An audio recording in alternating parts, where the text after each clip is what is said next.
Hello നമസ്കാരം. ഞാൻ ഇന്ന് പറയാൻ പോകുന്നത് നാളത്തെ എപ്പിസോഡിൻ്റെ സ്റ്റോറിയാണ്.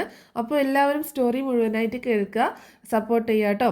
നമ്മുടെ ചാനൽ ആദ്യമായിട്ട് കാണുന്നവരാണെങ്കിൽ ചാനലൊന്ന് സബ്സ്ക്രൈബ് ചെയ്ത് സപ്പോർട്ട് ചെയ്യുക. അതുപോലെ വീഡിയോ ഇഷ്ടപ്പെടുകയാണെങ്കിൽ, സ്റ്റോറി ഇഷ്ടപ്പെടുകയാണെങ്കിൽ നിങ്ങൾ ലൈക്ക് ചെയ്യാനും അതുപോലെ ഹൈപ്പ് ചെയ്യാനും കമൻറ്റ് ചെയ്യാനൊന്നും മറക്കരുത്. അപ്പോൾ നേരെ സ്റ്റോറിയിലേക്ക് പോവാം. അങ്ങനെ ബാലചന്ദ്രൻ വീട്ടിലെത്താത്തതിൽ ആകെ വിഷമിച്ചിരിക്കുകയാണ് വൈജയന്തി. ഒരുപാട് തവണ വിളിക്കുന്നുണ്ടെങ്കിലും ബാലചന്ദ്രൻ ഫോൺ അറ്റൻഡ് ചെയ്യുന്നില്ല. അത് കാരണം ബാലചന്ദ്രൻ്റെ ഷോപ്പിലെ ജീവനക്കാരനായ ഗോവർദ്ധനെയൊക്കെ വിളിക്കുന്നുണ്ട്. മാനേജറായിട്ടുള്ള ഗോവർദ്ധനെ വിളിക്കുന്നുണ്ട്. ഗോവർദ്ധൻ പറയുന്നുണ്ട്, സാധാരണ എന്നോട് പറഞ്ഞിട്ടാണ് പോവാറ്, പക്ഷെ ഇങ്ങനൊരു യാത്ര പോകുന്നതിനെ പറ്റി ഒന്നും പറഞ്ഞില്ല എന്ന് പറയുമ്പോൾ വൈജയന്തി പറയുന്നുണ്ട്, തമിഴിലാണ് അറിയിപ്പൊക്കെ കേൾക്കുന്നത് എന്ന് പറയുമ്പോൾ ചിലപ്പോൾ തമിഴ്നാട്ടിലേക്കായിരിക്കാം പോയിട്ടുണ്ടാവുക എന്ന് പറയാണ് ഗോവർദ്ധൻ. എന്താണെങ്കിലും എന്തെങ്കിലും വിവരം കിട്ടിയാൽ എത്ര ലേറ്റ് ആയാലും എന്നെ വിളിച്ചറിയിക്കണേ എന്ന് പറഞ്ഞിട്ട് വൈജയന്തി ഫോൺ വെക്കുന്നുണ്ട്. അതിനുശേഷം മനുവിനെ വിളിച്ച് അന്വേഷിക്കുന്നുണ്ട്. എന്തെങ്കിലും കാര്യങ്ങൾ അറിഞ്ഞിരുന്നോ എന്നൊക്കെ ചോദിക്കാനും മനു ചോദിക്കുന്നുണ്ട്. രണ്ടുപേരും എന്തെങ്കിലും വഴക്കുണ്ടാക്കിയോ പിണങ്ങിയോ എന്നൊക്കെ ചോദിക്കുമ്പോൾ അങ്ങനെയൊന്നും ഉണ്ടായില്ല. ഉച്ചവരെ ഒരു കുഴപ്പമുണ്ടായില്ല. വീട്ടിലേക്ക് ഊണ് കഴിക്കാൻ പോകുന്നു എന്ന് എന്നെ വിളിച്ച് പറയുകയും ചെയ്തതാണ്. പിന്നീട് വീട്ടിൽ വന്നതിന് ശേഷം എന്താ സംഭവിച്ചതെന്ന് അറിയത്തില്ല. അലീനയോട് ചോദിച്ചപ്പോൾ പറഞ്ഞത് അലീനയോട് പോലും പറയാതെ വീട്ടിൽ നിന്ന് പോയി എന്നാണ്. അതെന്താ അങ്ങനെ എന്ന് ചോദിക്കേണ്ടത്, എനിക്കറിയത്തില്ല എന്താ സംഭവിച്ചതെന്ന്. സാധാരണ അലീനയുടെ കയ്യിൽ നിന്ന് ഒരു ലെമൺ ടീ വാങ്ങി കുടിച്ച് പോകുമ്പോൾ ഡോർ അടയ്ക്കാനൊക്കെ പറഞ്ഞിട്ടാണ് പോവാറ്. അതൊന്നും ഉണ്ടാവാതെയാണ് പോയിട്ടുള്ളത് എന്ന് പറയാണ് വൈജയന്തി. എന്തായാലും ആൻറ്റി വെച്ചോ, ഞാനൊന്ന് വിളിച്ച് അന്വേഷിക്കട്ടെ എന്ന് പറഞ്ഞിട്ട് ഫോൺ കട്ടാക്കിയതിന് ശേഷം മനു ആണെങ്കിൽ ബാലചന്ദ്രനെ വിളിക്കുന്നുണ്ട്. ബാലചന്ദ്രൻ ആ സമയത്ത് ഫോൺ എടുക്കുന്നില്ല. നിന്നെ ഞാൻ വിളിക്കാം മനു, നിന്റെ അച്ഛനും കൂടി ചേർന്നാണ് എന്നെ ചതിച്ചത്, ഞാൻ എല്ലാ കാര്യത്തിനും ഒരു തീരുമാനമാക്കട്ടെ, അതിനുശേഷം നിന്നെ വിളിക്കാമെന്ന് ബാലചന്ദ്രൻ ഇങ്ങനെ മനസ്സിലോട് പറഞ്ഞുകൊണ്ടിരിക്കുകയാണ്. പിന്നീട് കാണിക്കുന്നത് പിറ്റേ ദിവസം ആട്ടോ. പിറ്റേ ദിവസം രാവിലെയാണ്. ബാലചന്ദ്രൻ ഇങ്ങനെ കാർ ഓടിക്കുന്നത് തന്നെയാണ് കാണിക്കുന്നത്. ബാലചന്ദ്രൻ ഇങ്ങനെ ഒരുപാട് ദൂരം കാർ ഓടിച്ച് ഇങ്ങനെ പോവുകയാണ്. അങ്ങനെ ഒരു സ്ഥലത്ത് നിർത്തുന്നുണ്ട്. ഏകദേശം നേരം വെളുത്തിട്ടുണ്ട്. ആ സമയത്ത് കാറ് നിർത്തുകയാണ്. എന്നിട്ട് ഒരു കടയിൽ കയറിയിട്ട് ഒരു ഗ്ലാസ് ചായ വാങ്ങിച്ചു കുടിക്കുകയും വണ്ടിയിൽ നിന്ന് ബോട്ടിൽ എടുത്തിട്ട് മുഖമൊക്കെ കഴുകുന്നുണ്ട്. ആ സമയത്തും ബാലചന്ദ്രൻ്റെ ചിന്ത ഒരേ ഒരു ചിന്തയുള്ളൂ, ആ വോയിസ് കേട്ടത് അലീനയുടെ രേവതിക്കുട്ടിയുടെയും സംസാരം കേട്ടതിൽ അറിഞ്ഞ കാര്യങ്ങളാണ്. അതൊക്കെ ഓർക്കും തോറും ബാലചന്ദ്രന് ദേഷ്യം കൂടി വരികയാണ്. അവിടെ അടുത്തുള്ള കടയിൽ നിന്ന് ഒരു ഗ്ലാസ് ചായ വാങ്ങിച്ച് കുടിക്കുകയൊക്കെ ചെയ്യുന്നുണ്ട്. അതിനുശേഷം വീണ്ടും കാറിൽ കയറി പോവുകയാണ്. പിന്നീട് കാണിക്കുന്നത് നമ്മുടെ കടപ്പാട്ടൂർ വീട് തന്നെയാണ്. അപ്പോൾ എന്താ സംഭവിച്ചത് എന്നൊന്നും അറിയാതെ ആകെ വിഷമിച്ചിരിക്കുകയാണ് വൈജയന്തി. ബാലചന്ദ്രൻ ഇന്നലെ രാത്രി വീട്ടിലേക്ക് വന്നില്ല, ഇത്രയും നേരമായിട്ട് വിളിച്ചിട്ട് എടുക്കുന്നില്ല. അപ്പോൾ ആകെ ഒരു അങ്കലാപ്പിലാണ്. രാവിലെ എഴുന്നേറ്റിട്ട് അലീന ബ്രേക്ക്ഫാസ്റ്റും കാര്യങ്ങളൊക്കെ ഉണ്ടാക്കുന്നുണ്ട്. മക്കൾ വന്നിട്ട് വൈജയോട് ചോദിക്കുന്നുണ്ട്, അച്ഛൻ വന്നോ അമ്മയെന്ന് ചോദിക്കുമ്പോൾ അച്ഛൻ വന്നില്ല എന്ന് പറയാണ്. ആ സങ്കടമൊക്കെ മാറി വൈജയന്തിക്ക് ഏകദേശം ദേഷ്യം വരാൻ തുടങ്ങിയിട്ടുണ്ട്. കാരണം ഇത്രയും നേരമായിട്ട് അങ്ങോട്ട് വിളിച്ചാൽ എടുക്കത്തുമില്ല, എന്നാൽ ഇങ്ങോട്ടേക്ക് വിളിച്ചൊരു കാര്യം പറയാം അതുമില്ല. അത് കാരണം ഭയങ്കര ദേഷ്യമൊക്കെ വന്നു തുടങ്ങിയിട്ടുണ്ട്. അപ്പോൾ അച്ഛനെന്താ ഇങ്ങനെ പോവാറുള്ളതല്ലല്ലോ എന്ന് ബബിത ചോദിക്കുമ്പോൾ അപ്പോൾ കൃഷ്ണയും പറയുന്നുണ്ട്, സാധാരണ അച്ഛന് ഒരിക്കലും ഇങ്ങനെ ലേറ്റായി വരാറുമില്ല, എവിടേക്കും ഇതുപോലെ മാറി നിന്നിട്ടുമില്ല, അപ്പോൾ അച്ഛന് എന്തോ കുഴപ്പം പറ്റിയിട്ടുണ്ടാവുമോ എന്നൊക്കെ ചോദിക്കുമ്പോൾ വൈജയന്തിക്ക് വീണ്ടും ആദ്യം കയറുകയാണ്. ബാലചന്ദ്രന് വല്ല അപകടവും പറ്റിയിട്ടുണ്ടാവുമോ എന്നൊക്കെ ഇങ്ങനെ ചിന്തിച്ച് പോവാണ്. അലീനയ്ക്കും ആകെ വിഷമമാവുന്നുണ്ട് എന്താണ് സംഭവം എന്നറിയാത്തതിൽ. അപ്പോൾ അലീന ഇങ്ങനെ ആലോചിച്ച് നിൽക്കുക കേട്ടോ, ഇനി സാറിന് എന്ത് പറ്റിയതായിരിക്കും എന്നൊക്കെ ഇങ്ങനെ ചിന്തിക്കുന്നുണ്ട്. പെട്ടെന്ന് വൈജയന്തി ഭക്ഷണം കഴിക്കുന്നിടത്തുനിന്ന് എഴുന്നേറ്റിട്ട് പെട്ടെന്ന് പോയി റെഡി ആവുകയാണ്. അങ്ങനെ റെഡി ആയിട്ട് ബാങ്കിലേക്ക് പോകാൻ, ബാങ്കിലേക്കെന്ന് വിചാരിച്ച് ബാങ്കിലേക്കല്ല പോണത്, നേരെ ഷോപ്പിലേക്കാണ് പോണത്, ജ്വല്ലറി ഷോപ്പിലേക്കാണ് പോണത്. അവിടെ പോയിട്ട് അന്വേഷിക്കാമെന്ന് വിചാരിച്ചിട്ടാണ്. അങ്ങനെ നേരിട്ട് ഇനി ഗോവർദ്ധനെ അവിടെ ചെന്നിട്ട് കാണാമെന്ന് കരുതിയിട്ടാണ് അങ്ങോട്ടേക്ക് ചെല്ലുന്നത്. അപ്പോൾ അവിടെ എത്തുമ്പോൾ ഷോപ്പൊക്കെ തുറന്ന് ജീവനക്കാരൊക്കെ വന്ന് തുടങ്ങുന്നതേ ഉള്ളൂ. അപ്പോൾ വൈജയന്തി കുറച്ച് നേരം വെയിറ്റ് ചെയ്യുന്നുണ്ട് ഗോവർദ്ധൻ വരുന്നത് വരെ. ഗോവർദ്ധൻ വന്നതിന് ശേഷം അവനോട് അയാളോട് സംസാരിക്കുന്നുണ്ട്. എന്തെങ്കിലും വിവരം കിട്ടിയോ, ബാലചന്ദ്രൻ വിളിക്കറ്റോ മറ്റോ ചെയ്തിരുന്നോ എന്ന് ഗോവർദ്ധനോട് ചോദിക്കുമ്പോൾ ഇല്ല മാഡം അങ്ങനെയൊന്നും ഉണ്ടായിട്ടില്ല എന്ന് പറയാണ്. എന്താണ് സംഭവിച്ചതെന്ന് അറിയില്ല, ഫോൺ എടുക്കുന്നില്ല, എന്നാൽ ഇങ്ങോട്ടേക്കൊന്ന് തിരിച്ചു വിളിച്ചൂടെ, ഇത്രയും നേരമായിട്ട് അതും ഉണ്ടായിട്ടില്ല എന്നൊക്കെ വൈജയന്തി പറയുമ്പോൾ ഇന്ന് ഞാനൊന്ന് ട്രൈ ചെയ്ത് നോക്കാം. സ്ഥിരമായിട്ട് പോകുന്ന ചില സ്ഥലങ്ങളുണ്ട്, തമിഴ്നാട്ടിലാണല്ലോ ഏതായാലും ഉള്ളത്, അപ്പം ഞാൻ അവിടെയൊക്കെ ഒന്ന് വിളിച്ച് കാര്യങ്ങൾ അന്വേഷിക്കാം, അവിടെയൊക്കെ വന്നിട്ടുണ്ടോ എന്ന് അന്വേഷിക്കാം. കുറച്ച് കഴിയട്ടെ അവർ ഷോപ്പൊക്കെ ഒന്ന് തുറന്ന് റെഡി ആവട്ടെ, ആ സമയത്ത് ഞാനൊന്ന് വിളിച്ച് അന്വേഷിക്കാം എന്ന് പറയാണ് ഗോവർദ്ധൻ. എന്നാൽ എത്രയും പെട്ടെന്ന് എന്നെ ഒന്ന് അറിയിക്കണം, ഞാൻ ഇനി ടെക്സ്റ്റൈൽസിൽ കൂടി ഒന്ന് കയറട്ടെ, അവിടെ എന്തെങ്കിലും പറഞ്ഞിട്ടാണോ പോയത് എന്നൊന്ന് അന്വേഷിക്കട്ടെ എന്ന് പറഞ്ഞിട്ട് വൈജയന്തി ടെക്സ്റ്റൈൽസിലേക്കും പോകുന്നുണ്ട്. അപ്പോൾ അവിടുത്തെ സ്റ്റാഫിനോട് ചോദിക്കുമ്പോഴും ഒരു കാര്യം ആർക്കും അറിയത്തില്ല, എന്താണ് എങ്ങോട്ടാണ് പോയത് എന്നൊന്നും അറിയത്തില്ല കേട്ടോ. അങ്ങനെ ആകെ വിഷമിച്ചിരിക്കുകയാണ്. അതിനുശേഷം മനുവിനെ വിളിക്കുന്നുണ്ട്, വൈജയന്തി എന്തെങ്കിലും വിവരം കിട്ടിയോ എന്ന് അറിയാനായിട്ട്. ആ സമയത്ത് മനുവും പറയുന്നുണ്ട്, ഒരു വിവരം കിട്ടിയില്ല ആൻറ്റി, സാറ് അങ്കിള് ഫോൺ എടുക്കുന്നില്ല, ഞാൻ കുറേ തവണ വിളിച്ചു, ഫോൺ എടുക്കുന്നില്ല. ആൻറ്റി പറഞ്ഞത് പോലെ എനിക്ക് തോന്നുന്നു അങ്കിള് തമിഴ്നാട്ടിലെങ്ങാനും ആണെന്ന് തോന്നുന്നു എന്ന് പറയുന്നത്. തമിഴ്നാട്ടിൽ എങ്ങോട്ട് പോയി? സാധാരണ കോയമ്പത്തൂരൊക്കെ പോവാറുണ്ട്, പക്ഷേ എന്നോട് പറയാതെ എങ്ങോട്ടും പോവാറില്ല. ഇത് അവിടെ വിളിച്ച് അന്വേഷിച്ചപ്പോൾ അവിടെ എത്തിയിട്ടില്ല എന്നാണ് വിവരം കിട്ടിയത് എന്ന് വൈജയന്തി പറയുമ്പോൾ, എന്താണെങ്കിലും ആൻറ്റി വിഷമിക്കല്ലേ, എന്തെങ്കിലും അത്യാവശ്യത്തിന് പോയതായിരിക്കും, നമുക്ക് നോക്കാം, വരുമെന്ന് നോക്കാം എന്നൊക്കെ പറയണേ. നമ്മൾ വിളിച്ചിട്ട് ഫോൺ എടുക്കുന്നുമില്ലല്ലോ, അപ്പോൾ എന്തോ ഒരു അത്യാവശ്യ കാര്യം ആയതുകൊണ്ടായിരിക്കും ഒരു പക്ഷെ ആ ഫോൺ പോലും എടുക്കാത്തത്, നമുക്ക് നോക്കാം എന്നൊക്കെ പറഞ്ഞ് വൈജയെ ആശ്വസിപ്പിക്കുകയും ചെയ്യുന്നുണ്ട്. പക്ഷേ വൈജയ്ക്ക് ഒരാശ്വാസവും കിട്ടുന്നില്ല കേട്ടോ. അതേസമയം ബാലചന്ദ്രനാണെങ്കിൽ കാർ ഓടിച്ച് നമ്മുടെ നീലഗിരിയിൽ നമ്മുടെ ഇയാളുടെ അടുത്ത്, അതായത് ഗംഗാധര മേനോൻ്റെ വീട്ടിലേക്ക് എത്തിച്ചേരുകയാണ്. വൈജയന്തിയുടെ ചേട്ടനായ ഗംഗാധര മേനോൻ്റെ അടുത്തേക്ക് എത്തിച്ചേരുന്നുണ്ട്. ആ സമയം തന്നെ നമ്മൾ കടപ്പാട്ടൂർ വീട്ടിൽ കാണിക്കുന്നുണ്ട് കേട്ടോ. രേവതിക്കുട്ടി പിറ്റേ ദിവസം അലീനയെ വിളിക്കുന്നുണ്ട്. അലീനയെ വിളിച്ചിട്ട് ചേച്ചി ഇന്ന് പോരുന്നുണ്ടോ എന്ന് ചോദിക്കുകയാണ്. ഇവിടെ ഗ്രേസമാൻ്റെയും മാംചാൻ്റെയും ഒക്കെ ഭയങ്കര സന്തോഷത്തിലാണ് ചേച്ചി വരുന്നുണ്ടെന്ന് പറഞ്ഞിട്ട് എന്ന് പറയുമ്പോൾ, ഇല്ല മോളെ, ഞാൻ ഇന്ന് വരുന്നില്ല, ബാലചന്ദ്രൻ സാറ് വന്നാലേ എനിക്ക് വരാൻ പറ്റത്തുള്ളൂ. അപ്പോൾ ബാലചന്ദ്രൻ സാർ എങ്ങോട്ട് പോയെന്ന് അറിയത്തില്ല, ഇന്നലെ ഉച്ചയ്ക്ക് ഇവിടെ നിന്ന് പോയതാണ്, ഇതുവരെ വീട്ടിലേക്ക് എത്തിയിട്ടില്ല, അപ്പോൾ സാറ് വന്ന് സാറിനോട് പറഞ്ഞിട്ടേ എനിക്ക് വരാൻ പറ്റത്തുള്ളൂ എന്ന് പറയാം കേട്ടോ. അപ്പോൾ ചേച്ചി വരുമ്പോൾ എന്തായാലും എന്നെ വിളിക്കണം കേട്ടോ, വിളിച്ചിട്ട് മാത്രമേ ഇങ്ങോട്ടേക്ക് വരാവൂ എന്നൊക്കെ പറഞ്ഞ് ഫോൺ വെക്കുന്നുണ്ട്. അതേസമയം അലീനയും മുത്തശ്ശിയും കൂടി സംസാരിക്കുന്നുണ്ട്. സാർ ഇന്നലെ വന്നില്ല മുത്തശ്ശി എന്ന് പറയുമ്പോൾ, അവൻ ഇന്നലെ വന്നില്ല, ഇങ്ങോട്ട് പോയതായിരിക്കുമോ, എന്താ ഫോൺ വിളിച്ചാലും എടുക്കണ്ടേ, വീട്ടിലുള്ളവരാകെ വിഷമിക്കുന്ന അറിയത്തില്ല എന്നൊക്കെ മുത്തശ്ശിയും പറയുന്നുണ്ട് കേട്ടോ. എന്തോ ഒരു പ്രശ്നമുണ്ട് മുത്തശ്ശി, അല്ലെങ്കിൽ സാർ ഇങ്ങനെയൊന്നും ആവത്തില്ല, വാതിൽ അടയ്ക്കാതെ പോയി എന്നൊക്കെ ഞാൻ പറഞ്ഞില്ലേ, ഡോറൊക്കെ തുറന്ന് കിടക്കായിരുന്നു, റൂമിൽ മൊത്തം അലങ്കോലമായിട്ട് കിടക്കുമായിരുന്നു. അത് മാത്രമല്ല, വിളിച്ചു പോകുന്ന സമയത്ത് വിളിച്ചിട്ട് എന്നോട് ഡോറ് കുറ്റിടാനൊക്കെ പറയുന്നതല്ലേ, അതൊന്നും ഉണ്ടായില്ല, അതാണ് എനിക്ക് ആകെ ഒരു സംശയം ഉള്ളതെന്ന് അലീന പറയുമ്പോൾ, എന്തായിരിക്കും സംഭവിച്ചിട്ടുണ്ടാവും, ഇനി അവർ തമ്മിൽ വല്ല വഴക്കും ഉണ്ടായി കാണോ, അങ്ങനെയൊന്നും ഉണ്ടായതായിട്ട് കേൾക്കുന്നില്ല. അവിടെ കൃഷ്ണമോള് ചോദിക്കുന്നത് കേട്ടു, നിങ്ങൾ തമ്മിൽ എന്തെങ്കിലും പ്രശ്നം ഉണ്ടായോ അമ്മയെന്ന് ചോദിക്കുമ്പോൾ വൈജയന്തി ഒന്നും ഉണ്ടായില്ല എന്ന് പറഞ്ഞത് എന്നൊക്കെ പറയണം. അങ്ങനെ നീ മനുവിനെ ഒന്ന് വിളിച്ചു നോക്കിയെന്ന് പറയണം മുത്തശ്ശിട്ടോ. അങ്ങനെ മനുവിനോട് ചിലപ്പോൾ പറഞ്ഞിട്ടുണ്ടെങ്കിലോ, മനുവിന് ചിലപ്പോൾ ആൻറ്റി വിളിച്ചിട്ടുണ്ടായിരിക്കും, അല്ല മാഡം വിളിച്ചിട്ടുണ്ടായിരിക്കും എന്ന് പറയുമ്പോൾ, അതൊന്നും കുഴപ്പമില്ല, നീ ഒന്ന് വിളിച്ചു നോക്കി, എനിക്കൊന്ന് സംസാരിക്കണം മനുവിൻ്റെ അടുത്ത് എന്ന് പറയണം. അങ്ങനെ മനുവിനെ വിളിക്കുന്നുണ്ട് കേട്ടോ. അപ്പോൾ അലീന വിളിക്കുന്ന സമയത്ത് മനു എന്താ അലീന എന്ന് ചോദിക്കുമ്പോൾ, സാറ് ഇന്നലെ വീട്ടിലേക്ക് വന്നില്ല എന്ന് പറയാം കേട്ടോ.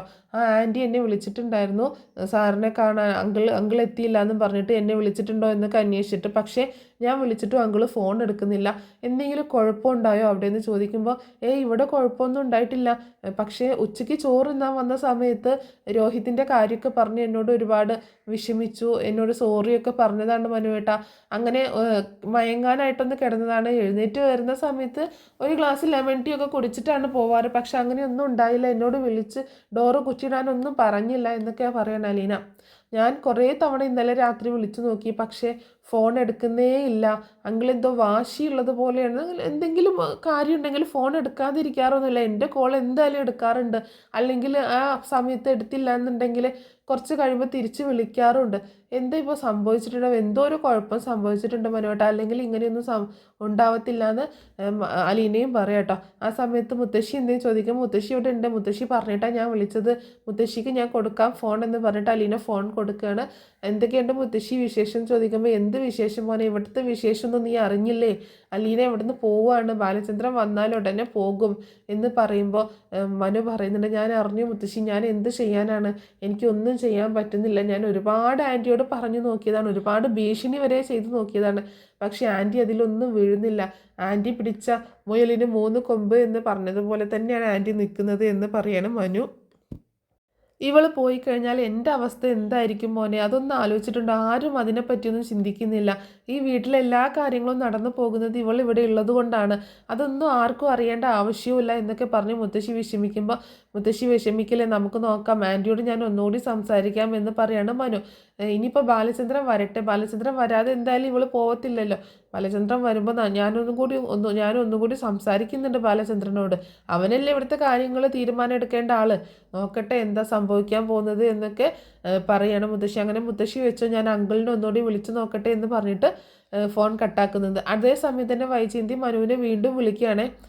എന്തെങ്കിലും വിവരം കിട്ടിയോ, വിളിച്ചിരുന്നോ എന്നൊക്കെ ചോദിച്ചിട്ട് ഇല്ല ആൻറ്റി, ഞാൻ കുറേ വിളിച്ചു നോക്കി, ഫോൺ എടുത്തില്ല എന്ന് പറയാണ് വൈജയന്തിയോട് മനു കേട്ടോ. പിന്നീട് കാണിക്കുന്നത് നമ്മുടെ ബാലചന്ദ്രൻ ഗംഗാധര മേനോൻ്റെ വീട്ടിലേക്ക് എത്തിയതിന് ശേഷം അങ്ങനെ കോളിംഗ് ബെല്ലടിക്കുകയാണ്. കോളിംഗ് ബെല്ലടിക്കുമ്പോൾ ഡോറ് തുറന്ന് വരുന്നത് ഗംഗാധര മേനോനാണ്, നമ്മുടെ വൈജയന്തിയുടെ മൂത്ത ജ്യേഷ്ഠനാണ്.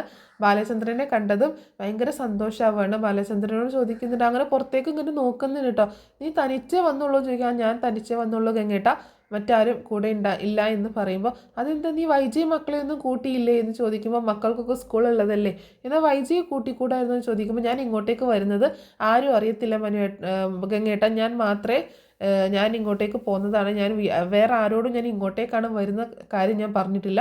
അതെന്താ നീ അങ്ങനെ പറയാതെ വന്നത്?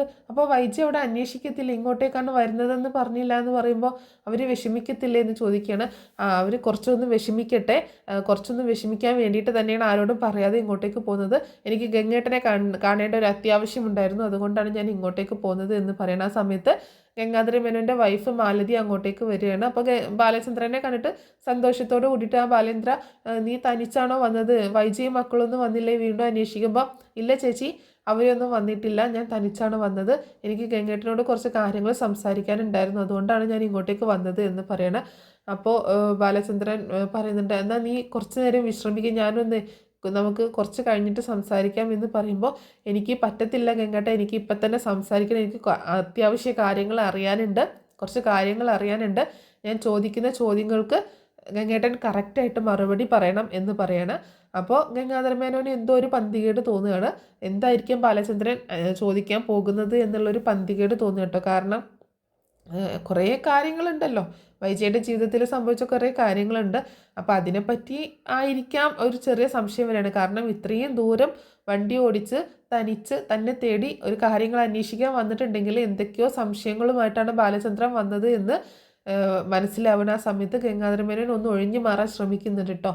ഞാൻ ഒരു അത്യാവശ്യ കാര്യത്തിന് പോവുകയാണ്, ഞാൻ വന്നിട്ട് സംസാരിക്കാമെന്ന് പറയുമ്പോൾ പറ്റില്ല ഗംഗേട്ടൻ, എനിക്ക് സംസാരിച്ചേ പറ്റത്തുള്ളൂ ഗംഗേട്ടൻ, എനിക്ക് ഗംഗേട്ടനോട് കുറച്ച് കാര്യങ്ങൾ സംസാരിച്ചേ പറ്റത്തുള്ളൂ എന്ന് പറയുമ്പോൾ നീ ഇപ്പോൾ വന്നതല്ലേ ഉള്ളൂ, ഞാൻ ഉടനെ വരാം, ഇന്ന് ഒഴിവാക്കാൻ പറ്റാത്തൊരു ഫംഗ്ഷൻ ഉണ്ട്, ഒരു മീറ്റിംഗ് ഉണ്ട്, അപ്പോൾ അതിന് പോകാനായിട്ട് നിൽക്കുകയായിരുന്നു ഞാൻ വന്നതിന് ശേഷം നമുക്ക് കാര്യങ്ങളൊക്കെ സംസാരിക്കാം, നീ വന്ന് തൽക്കാലം ഭക്ഷണമൊക്കെ കഴിക്കി എന്ന് പറയുമ്പോൾ അതൊക്കെ പിന്നെ ആവാം, ഭക്ഷണമൊക്കെ പിന്നെ ആവാം, എനിക്കിപ്പോൾ കുറച്ച് കാര്യങ്ങൾ സംസാരിക്കണം എന്ന് തന്നെ പറയാണ് ബാലചന്ദ്രൻ കേട്ടോ. അപ്പോൾ ആകെ വിഷമിച്ച് പോവുകയാണ് ഗംഗാധര മേനോൻ. അപ്പോൾ മാലതിയും ഒന്ന് അനുനയിപ്പിക്കാൻ ശ്രമിക്കുന്നുണ്ടെങ്കിലും ബാലചന്ദ്രൻ ഭയങ്കര ദേഷ്യത്തിൽ തന്നെയാണ് നിൽക്കുന്നത്. ബാലചന്ദ്രൻ്റെ മട്ടും പാവം കണ്ടിട്ട് ബാലചന്ദ്രൻ എന്തൊക്കെയോ മനസ്സിലാക്കിയിട്ടാണ് വന്നിട്ടുള്ളത് എന്ന് ഗംഗാധര മേനോന് മനസ്സിലാവുകയാണ്. അപ്പോൾ ഗംഗാധര മേനോൻ പറയുന്നുണ്ട്, എന്താണെങ്കിലും നമുക്ക് സംസാരിക്കാം, നീ ഒന്ന് റെസ്റ്റ് എടുക്ക്, ഞാൻ പോയിട്ട് ഉടനെ തന്നെ വരാം, എനിക്ക് ഒഴിവാക്കാൻ പറ്റാത്തൊരു ഫംഗ്ഷനാണ്, ഒരു മീറ്റിംഗ് ആണ്, അതുകൊണ്ടാണ് ഞാൻ പോകുന്നത് എന്നൊക്കെ ഗംഗാധര മേനോൻ പറയുമ്പോൾ ബാലചന്ദ്രൻ അതിന് സമ്മതിച്ചു കൊടുക്കുകയാണ്. എന്നിട്ട് പറയുന്നുണ്ട്, ഗംഗേട്ടൻ ഒരു കാര്യം മനസ്സിലാക്കണം, ഞാൻ വെറുതെ വന്നതല്ല ഇങ്ങോട്ടേക്ക്, കുറച്ച് കാര്യങ്ങളൊക്കെ അറിഞ്ഞു വെച്ചിട്ടാണ് ഞാൻ വന്നിട്ടുള്ളത്, അതുകൊണ്ട് ഓവർ സ്മാർട്ട് ആവാൻ നിൽക്കണ്ട എന്ന് പറയുമ്പോൾ എന്താ ബാലചന്ദ്ര, എന്താ നിൻ്റെ പ്രശ്നം എന്ന് ചോദിക്കുകയാണ്.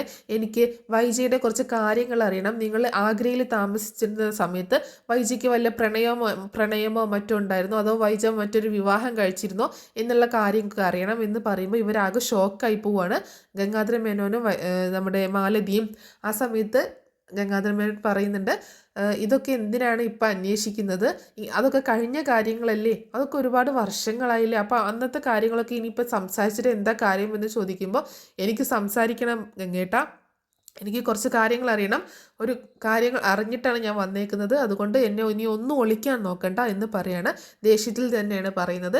അപ്പോൾ ഗംഗാധര മേനോൻ പറയുന്നുണ്ട്, ശരി എന്നാൽ നമുക്ക് സംസാരിക്കാം, ഞാൻ പോയിട്ട് വരട്ടെ എന്ന് പറയുമ്പോൾ ഗംഗേട്ടൻ ഓവർ സ്മാർട്ട് കളിക്കാൻ നിൽക്കരുത്, ഒരിക്കലും ഞാൻ ഇവിടെ വന്ന കാര്യം വൈജയെ വിളിച്ച് അറിയിക്കരുത്, വൈജയെ എന്നല്ല നാട്ടിലേക്ക് വിളിക്കുകയേ ചെയ്യരുത്, ഞാൻ ഇവിടെ വന്ന കാര്യം ആരെങ്കിലും അറിഞ്ഞു കഴിഞ്ഞാൽ പിന്നെ ഗംഗേട്ടൻ്റെ പെങ്ങളുടെ ലൈഫ് എന്തായി തീരുമെന്ന് എനിക്ക് പറയാൻ പറ്റത്തില്ല, അല്ലെങ്കിലും ഒന്നും പറയാൻ പറ്റാത്തൊരു സിറ്റുവേഷനിലാണ് ഞാൻ നിൽക്കുന്നത്, അതുകൊണ്ട് ഞാൻ ഇവിടെ വന്ന കാര്യം വൈജിയോ അല്ലെങ്കിൽ ശിവേട്ടനോ അല്ലെങ്കിൽ മനുവോ അങ്ങനെ ആരെങ്കിലും അറിഞ്ഞു കഴിഞ്ഞാൽ അവിടെ ആകെ പ്രശ്നമായിരിക്കും, അതുകൊണ്ട് ഗംഗേട്ടൻ പോയിട്ട് പെട്ടെന്ന് വന്നാൽ നമുക്ക് സംസാരിക്കാം എന്നൊക്കെ പറയണം.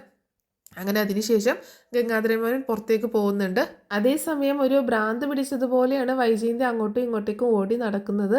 എങ്ങോട്ടാണ് ബാലചന്ദ്രൻ പോയത് എന്നുള്ളത് ഇനി ഒരു അറിവുമില്ല. വിളിച്ചിട്ട് ഫോൺ എടുക്കുന്നില്ല. ഇനി എവിടെ പോയി അന്വേഷിക്കും എന്നുള്ള ആകെ ഒരു പ്രശ്നത്തിലാണ് നിൽക്കുന്നത്. അങ്ങനെ ടെക്സ്റ്റൈൽസിൽ എത്തുന്ന സമയത്ത് ഉച്ചയ്ക്ക് അവിടെ ജസ്റ്റ് ഒന്ന് വന്നിട്ടുണ്ടായിരുന്നു. വന്നിട്ട് ഒന്ന് രണ്ട് ഡ്രസ്സ് അവിടെ നിന്ന് എടുത്തിട്ട് പെട്ടെന്ന് പോയി എന്നുള്ളൊരു വിവരം കിട്ടിയിട്ടുണ്ടായിരുന്നു കേട്ടോ. അപ്പോൾ അത് കണ്ടപ്പോൾ എങ്ങോട്ടോ ദൂരയാത്ര പോയതാണ്. ദൂരയാത്രയാണെന്ന് ഏകദേശം മനസ്സിലായിട്ടുണ്ട്. എന്തായാലും ഫോണിൽ കോളറൊക്കെ വിളിക്കുന്ന സമയത്ത് വരുന്ന അറിയിപ്പൊക്കെ എന്ന് പറഞ്ഞിട്ടുണ്ടെങ്കിൽ തമിഴിലാണ്. അതുകൊണ്ട് കുറച്ച് ലോങ് ആയിട്ട് പോയിട്ടുണ്ടെന്ന് മനസ്സിലാക്കുകയാണ്. പക്ഷേ ആരോടും പറയാതെ എങ്ങോട്ടാണ് പോയത് എന്നുള്ളതിനൊന്നും ഒരു വിവരവും ഇല്ല. അങ്ങനെ വൈജയന്തി കൊല്ലപ്പള്ളിയിലേക്ക് പോകുന്നുണ്ട്, കമലയെടുത്തിയുടെ അടുത്തേക്ക്. അങ്ങനെ അവിടെ എത്തുന്ന സമയത്ത് കമലയോട് പറയുന്നുണ്ട്, ബാലേന്ദ്രൻ ഇങ്ങനെ പോയിട്ട് ഇതുവരെ ഒരു വിവരവും ഇല്ല, എങ്ങോട്ട് പോയി എന്നൊന്നും അറിയത്തില്ല, ഞാൻ മനു ഇവിടെ ഉണ്ടോയെന്ന് അറിയാൻ വേണ്ടിയിട്ട് വന്നതെന്നൊക്കെ പറഞ്ഞിട്ടാണ് ചെല്ലുന്നത്. അപ്പോൾ കമലയ്ക്കും ആകെ ടെൻഷൻ ആവുന്നുണ്ട്. ഇനിയിപ്പോൾ എങ്ങോട്ടായിരിക്കും പോയിട്ടുണ്ടാവുക എന്നൊക്കെ ഇങ്ങനെ ചിന്തിക്കുകയാണ്. അങ്ങനെ ചിന്തിക്കുന്ന സമയത്താണ് ഇങ്ങനെ ഇവർ ഇനി എവിടെ പോയിട്ടുണ്ടാവും എന്നൊക്കെ അന്വേഷിക്കുമ്പോൾ തമിഴിലാണ് ഇങ്ങനെ അറിയിപ്പ് കേൾക്കുന്നതെന്നൊക്കെ പറയുമ്പോൾ അപ്പോൾ ഇനി അവിടെ എങ്ങാനും പോയിട്ടുണ്ടാവുമോ, ഗംഗേട്ടൻ്റെ അടുത്തേക്ക് എങ്ങാനും പോയിട്ടുണ്ടാവുമോ എന്ന് ചോദിക്കുകയാണ്. അപ്പോൾ അത് കേട്ടപ്പോൾ വൈജു ഒന്ന് ഷോക്കാവുന്നുണ്ട്. ഗംഗേട്ടൻ്റെ അടുത്തേക്കോ?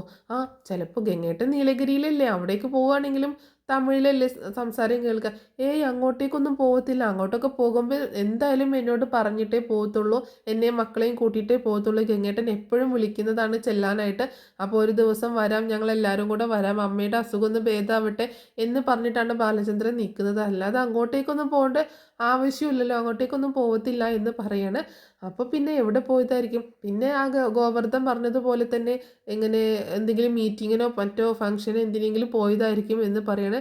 എന്തായാലും ഇന്ന് വരുന്നുണ്ടായിരിക്കും, നമുക്ക് നോക്കാം, ഇന്നൂടെ നമുക്ക് നോക്കാം, വന്നിട്ടില്ലെങ്കിൽ നമുക്ക് വേണ്ടതുപോലെ ചെയ്യാം, വേണമെങ്കിൽ പോലീസിൽ അറിയിക്കാം എന്നൊക്കെ പറയുന്നുണ്ട് കമല. അങ്ങനെ പിന്നെ വൈജ അവിടെ നിന്ന് പോരുകയാണ്. അങ്ങനെ വീട്ടിലെത്തിയിട്ടും വൈജയ്ക്ക് യാതൊരു സമാധാനവും ഇല്ല, ബാലചന്ദ്രനെ കുറിച്ച് യാതൊരു വിവരവും ഇല്ല. അങ്ങനെ പിന്നീട് കാണിക്കുന്നത് ബാലചന്ദ്രനും ഗോവർദ്ധനും തമ്മിലുള്ള സംസാരമാണ്. ഗോവർദ്ധൻ തിരിച്ചു വരുന്ന സമയത്ത് തന്നെ ബാലചന്ദ്രൻ ഇങ്ങനെ ഭക്ഷണം കഴിച്ചുകൊണ്ടിരിക്കും, ചായയൊക്കെ ഉണ്ടാക്കി കൊടുത്തിട്ടുണ്ടായിരുന്നു മാലതി. പക്ഷേ ആ സമയത്ത് ഇങ്ങനെ മാലതി കുറച്ച് ചായയും സ്നാക്സും അങ്ങനെയുള്ള ഭക്ഷണമൊക്കെ ഉണ്ടാക്കി കൊടുത്തിട്ടുണ്ടായിരുന്നു. ബാലചന്ദ്രനാണെങ്കിലും ഒന്ന് ഫ്രഷായി ഡ്രസ്സൊക്കെ മാറിയതിന് ശേഷം അവിടെ നിന്ന് ചായ കുടിച്ചുകൊണ്ടിരിക്കുന്ന സമയത്താണ് ഇങ്ങനെ ഇയാൾ വരുന്നത്, ഗംഗാധരമേനോൻ വരുന്നത്. അങ്ങനെ ഗംഗാധരമേനോൻ വന്നിട്ട് വീണ്ടും ഇവൻ്റെ മൂഡ് മാറിയിട്ടില്ല, ഇവന് വീണ്ടും അതിൽ തന്നെ പിടിച്ച് നിൽക്കുകയാണെന്ന് മനസ്സിലാക്കുകയാണ്. അപ്പോൾ കാര്യങ്ങളൊക്കെ തുറന്ന് പറയാണ്. ആ സമയത്ത് നിനക്ക് എന്താണ് അറിയേണ്ടത് ബാലചന്ദ്ര എന്ന് ചോദിക്കുമ്പോൾ എനിക്ക് എല്ലാം അറിയണം ഗംഗേട്ട. വൈജയുടെ ആ 3 വർഷത്തെ ചരിത്രം മാത്രം എനിക്കറിയത്തില്ല വൈജ, അതുവരെയുള്ള കാര്യങ്ങളൊക്കെ എനിക്ക് അറിയാം, ഞാൻ കണ്ടതും അറിഞ്ഞതുമാണ്. പക്ഷേ ഒരു 3 വർഷം വൈജ നിങ്ങളുടെ കൂടെ ആഗ്രയിൽ വന്ന് താമസിച്ചതും 1 വർഷം പിന്നെ തിരുവനന്തപുരത്ത് അവിടെ താമസിച്ചതുമായിട്ടുള്ള, ശാസ്ത്രമംഗലത്ത് താമസിച്ചതുമായിട്ടുള്ള ആ 1 വർഷം, അങ്ങനെ 3 വർഷം വൈജയുടെ ജീവിതത്തിൽ എന്ത് സംഭവിച്ചു എന്നുള്ളത് എനിക്കറിയില്ല. ആ സമയത്തെ കാര്യങ്ങളാണ് എനിക്ക് അറിയേണ്ടതെന്ന് പറയുമ്പോൾ ഇങ്ങനെ പറയുന്നുണ്ട്. ആ സമയത്ത് എന്ത് സംഭവിക്കാനാ എന്ന് ചോദിക്കുകയാണ് ഗംഗാധരമോൻ. ഗംഗേട്ടൻ ഒന്നും ഒളിക്കാൻ നിൽക്കണ്ട, എനിക്ക് അറിയേണ്ടത് വൈജ ആ സമയത്ത് അവിടെ വെച്ച് ആരോടെങ്കിലും പ്രണയത്തിലായിരുന്നോ, അല്ലെങ്കിൽ ആരെങ്കിലും അവളുമായിട്ട് വിവാഹം കഴിച്ചിരുന്നോ എന്ന് ചോദിക്കുകയാണ്. അപ്പോൾ ഇവർ ഷോക്കാവുന്നുണ്ട്. അതെന്ത് നീ അങ്ങനെ ചോദിച്ചതെന്ന് ചോദിക്കുമ്പോൾ ഗംഗേട്ടൻ ഞാൻ ചോദിച്ചതിന് ഉത്തരം താ എന്ന് പറയുമ്പോൾ ബാലചന്ദ്രൻ ഏകദേശം കാര്യങ്ങളൊക്കെ അറിഞ്ഞിട്ടാണ് വന്നത് എന്ന് മനസ്സിലാക്കുകയാണ്. ഇനിയൊന്നും ഒളിച്ചു വെക്കാനില്ല എന്ന് മനസ്സിലാക്കുകയാണ്. അപ്പോൾ ഗംഗാധരമേനോൻ പറയുന്നുണ്ട്, ശരിയാണ് വൈജയ്ക്ക് അവിടെ ഒരു പ്രണയം ഉണ്ടായിരുന്നു എന്ന് പറയാണ്. അപ്പോൾ അത് കേട്ടിട്ട് ഭയങ്കര ഷോക്കാവാണ്. അപ്പോൾ പക്ഷെ അവർ വിവാഹമൊന്നും കഴിച്ചിട്ടൊന്നും ഉണ്ടായിരുന്നില്ല. ഞങ്ങൾക്ക് അറിയത്തില്ലായിരുന്നു ഇങ്ങനൊരു പ്രണയം ഉണ്ട് എന്നുള്ള കാര്യമൊന്നും ഞങ്ങൾക്ക് അറിയത്തില്ലായിരുന്നു. ഞങ്ങളുടെ കൂടെ താമസിച്ചുകൊണ്ട് മാലതി പ്രസവിച്ച് കിടക്കുന്ന സമയത്ത് ഒന്ന് സഹായത്തിന് വന്നതാണ് വൈജ. പിന്നെ അവിടെ ഒരു സ്കൂളിൽ ജോലി കിട്ടിയൊരു 2 വർഷത്തോളം അവിടെ നിന്നിട്ടുണ്ട്. പക്ഷേ ആ 2 വർഷത്തിനിടയ്ക്ക് എനിക്ക് മാറ്റം കിട്ടിയിട്ട് ഞാൻ ഡൽഹിയിലേക്ക് പോയ സമയത്ത് വൈജയോട് നാട്ടിലേക്ക് പോരാൻ ആവശ്യപ്പെട്ടിട്ടും വൈജ അവിടെ തന്നെ തുടർന്നു. പിന്നീടാണ് ഞങ്ങൾ മനസ്സിലാക്കുന്നത് അവൾ ഒരു ചെറുപ്പക്കാരൻ്റെ കൂടെ വിവാഹം കഴിച്ചു എന്ന് പറഞ്ഞിട്ട് താമസിക്കുകയായിരുന്നു. അവിടെ ആ ചെറുപ്പക്കാരൻ എന്ന് പറഞ്ഞിട്ടുണ്ടെങ്കിൽ എൻ്റെ തന്നെ കൂടെയുള്ള എൻ്റെ ജൂനിയർ ആയിട്ടുള്ള, എൻ്റെ താഴെയായിട്ടുള്ള കേണൽ സ്റ്റാൻലി ജോസഫ് എന്ന ഒരു യുവാവുമായിട്ട് അവൾ പ്രണയത്തിലായിരുന്നു.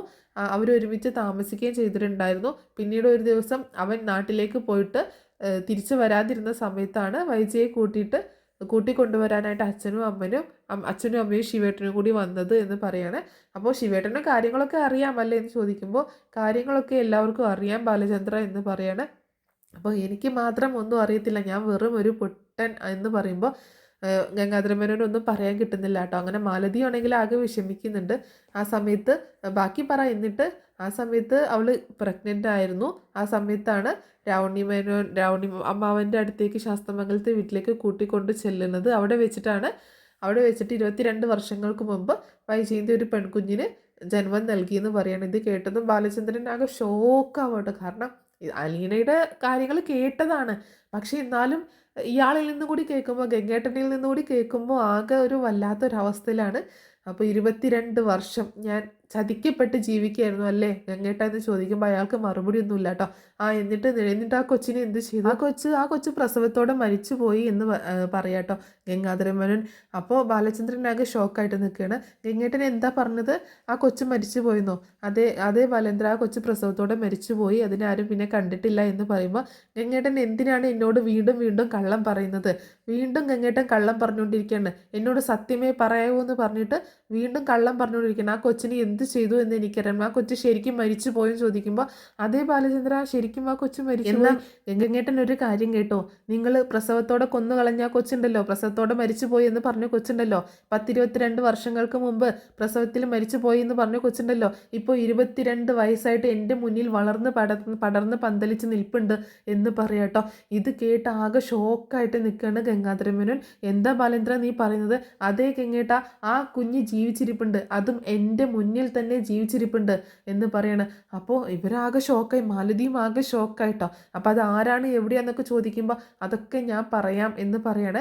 അങ്ങനെ അലീനയെ പറ്റിയിട്ട് ഗംഗാധര മേനോനോട് പറയണം. പക്ഷേ ഒരു കാര്യം ഞാൻ പറയുന്നു, ഗംഗാധര മേനോനോട് പറയാണ്, നിങ്ങൾ എങ്ങാനും ഇക്കാര്യം അലീനയെക്കുറിച്ചുള്ള കാര്യങ്ങൾ അറിയിച്ചു കഴിഞ്ഞാൽ അപ്പോൾ എങ്ങനെയാണ് അലീന വീട്ടിലെത്തിയതെന്നുള്ള കാര്യങ്ങളൊക്കെ പറയണ്ട. മിക്കവാറും അത് നെക്സ്റ്റ് ഡേ അല്ലെങ്കിൽ മറ്റന്നാൾ അല്ലെങ്കിൽ നെക്സ്റ്റ് വീക്കിലൊക്കെ ആയിട്ടായിരിക്കും അതിൻ്റെ സ്റ്റോറി വരിക. അപ്പോൾ എന്താണെങ്കിലും അലീനയാണ് വൈജയന്തിയുടെ മകള് എന്നുള്ള കാര്യം ബാലചന്ദ്രൻ പറയുന്നുണ്ട്. ആ സമയത്ത് ഗംഗാധര മേനോൻ ഭയങ്കരമായിട്ട് ആഗ്രഹം തോന്നുന്നുണ്ട്, ആ കൊച്ചിനെ കാണണം എന്നൊക്കെ ഒരു ആഗ്രഹം തോന്നി. ഞാൻ നാട്ടിലേക്ക് വരാം എന്നൊക്കെ പറയുമ്പോൾ ബാലചന്ദ്രൻ പറയുന്നത് അതൊക്കെ പിന്നീട്, ഇപ്പം അതിൻ്റെ ആവശ്യമൊന്നുമില്ല, തൽക്കാലം അവൾ അവിടെ ഉണ്ട്, പക്ഷേ ആർക്കും ഒന്നും അറിയത്തില്ല, എനിക്ക് മാത്രമേ അറിയത്തുള്ളൂ. ഇനി ഗംഗേട്ടൻ വന്ന് കൂടുതൽ പ്രശ്നം ഉണ്ടാക്കാൻ നിൽക്കണ്ട, ഇതെങ്ങനെ കൈകാര്യം ചെയ്യണമെന്ന് എനിക്കറിയാം എന്നൊക്കെ പറയേണ്ട ബാലചന്ദ്രൻ. ആ സമയത്ത് ബാലചന്ദ്രൻ ചോദിക്കുന്നുണ്ട്, എനിക്ക് ആ സ്റ്റാൻലിയെ ഒന്ന് കാണാൻ പറ്റുമോ? സ്റ്റാൻലി ജോസഫിനെ ഒന്ന് കാണാൻ പറ്റുമോ? എനിക്ക് അദ്ദേഹത്തെ കാണണം, സംസാരിക്കണം എന്നൊക്കെ പറയുമ്പോൾ അതെന്തിനാണ്, അതൊക്കെ കഴിഞ്ഞ കാര്യമില്ലേന്ന് ചോദിക്കുമ്പോൾ പറ്റത്തില്ല, എനിക്ക് അറിയണം എന്നൊക്കെ പറയണം. ശരി നമുക്ക് പോകാം എന്ന് പറയുമ്പോൾ മറ്റാരും വേണ്ട, നമ്മൾ മാത്രം മതി, ഗംഗേട്ടൻ നാട്ടിൽ വരുമ്പോൾ വിളിച്ചാൽ മതി, എനിക്ക് ഒന്ന് മീറ്റ് ചെയ്യണം, വേറെ ആരും ഇല്ലാതെ മീറ്റ് ചെയ്യണം എന്നൊക്കെ പറയണം. അപ്പോൾ ഇത്രയൊക്കെ കാര്യങ്ങളാണ് നാളെയും നാളെ കഴിഞ്ഞൊക്കെ ആയിട്ട് സംഭവിക്കാൻ പോകുന്നത്. അപ്പോൾ ഈ സ്റ്റോറി നിങ്ങൾക്ക് ഇഷ്ടമായിട്ടുണ്ടെങ്കിൽ സപ്പോർട്ട് ചെയ്യാൻ മറക്കരുത് കേട്ടോ.